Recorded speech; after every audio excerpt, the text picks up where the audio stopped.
আমাদের বিশ্বের কিছু রহস্যময়ী ঘটনা ঘন ঘন হয়।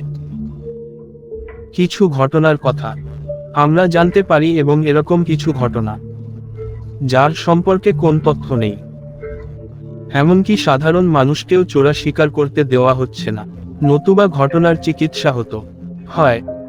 কিন্তু কখনো কখনো বিশ্বের এই ধরনের উপাদান বেরিয়ে আসে যা খুবই মর্মান্তিক ঘটে এবং আমরা তা বুঝতে পারি না। আমরা কি তাদের বিশ্বাস করা উচিত বা না? বন্ধুরা, আজ আমরা আপনাকে এমন কিছু দিয়ে চমকে দেব, দানকারী জানবেন কোনটি হলে আপনি এই এবং এই সত্য জানেন না। ঘটনার সাথে সম্পর্কিত বিশ্বের কিছু উপাদান যা দেখে বেরিয়ে এলো তুমি এসব কিনা ভাবতে বাধ্য হবে। জিনিসগুলিতে বিশ্বাস করুন বা না করুন।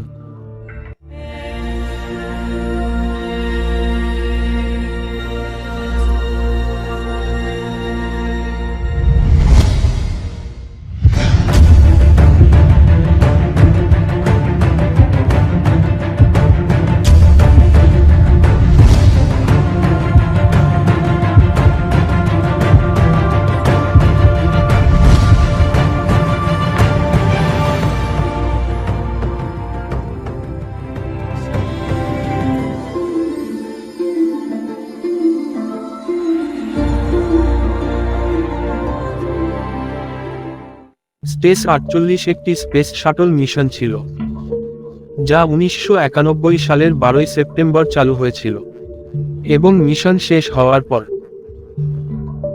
স্পেস শাটল ধরতি বরুদ্র ছিল 18 সেপ্টেম্বর। এই ফুটেজ আপনি এখন দেখছেন। ফুটেজটি নাসা দ্বারা নেওয়া হয়েছিল এবং পাঠানো হয়েছিল মহাকাশ থেকে স্পেস শাটল এবং বিটল মিশন। এটি একটি খুব বিখ্যাত ফুটেজ যে বিশ্বের নাসা বিশ্বজুড়ে অনেক খবরে রয়েছে। স্পেস শাটল থেকে 15 সেপ্টেম্বর। এই ফুটেজটি 1991 সালে তোলা হয়েছিল। এখন এই ভিডিওটি মনোযোগ সহকারে দেখুন।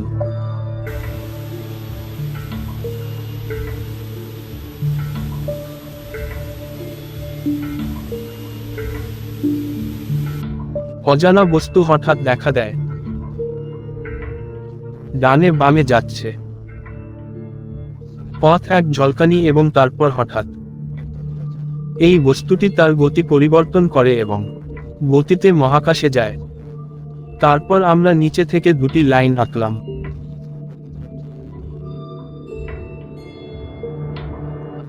যা দেখলাম তা খুবই অদ্ভুত। এই ফুটেজ দেখে মনে হচ্ছে পৃথিবীর দিকে অজানা কোনো মহাকাশযানের মতো বাড়ছে এবং হঠাৎ কিছু বিপদ প্রচণ্ড গতিতে তাদের দিক বদলাতে দেখে মহাকাশে গেছে নাসা। এবার জেনে নিন এ বিষয়ে নাসা কি বলল। যে বস্তুটি ছিল একটি বরফের কণা, আর রকেট বা রকেট থ্রাস্টার থেকে এই বরফ কণার দিক পরিবর্তন। অনেকেই এই ব্যক্তিকে নাসা থেকে ফোন করেছেন। আমি এটাকে সত্য বলে বিশ্বাস করেছিলাম, কিন্তু অন্যদিকে কিছু মন্তব্যকারী নাসার বরফ কণা তত্ত্ব প্রত্যাখ্যান করেছে। এই বক্তাদের মধ্যে ছিলেন বিখ্যাত ব্যক্তিরা। জ্যাক ক্যাশার বিশ্বাস করেন পদার্থবিদ ও জ্যোতির্বিজ্ঞানীরা এই অজানা বস্তু কিছু বরফ কণা না, কিন্তু ভিতরের সত্তা ছিল কে। তারা বলছে কেউ নিয়ন্ত্রণ করছে। যে কোনো বরফের কণা আধা কিলোগ্রামেরও কম, এমনকি জন্য নিজে থেকে গঠন করতে পারে না।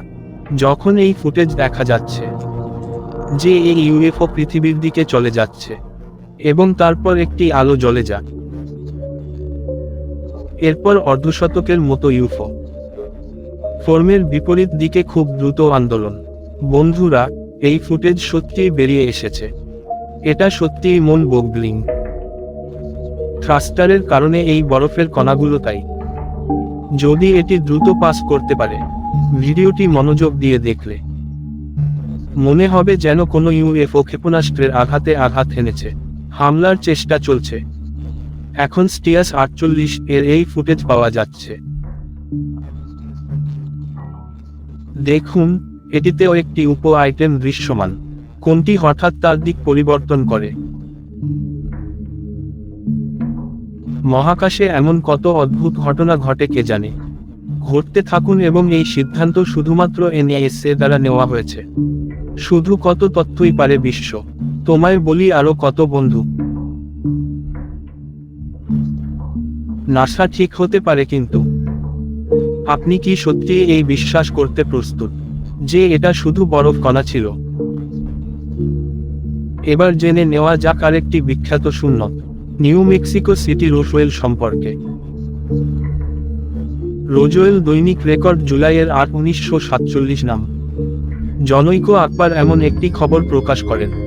রোজওয়েল বিউইউরান্ট আস্টারি সামরিক বাহিনী দ্বারা বন্দী গেলেন, কিন্তু পরের দিনই এয়ারফোর্স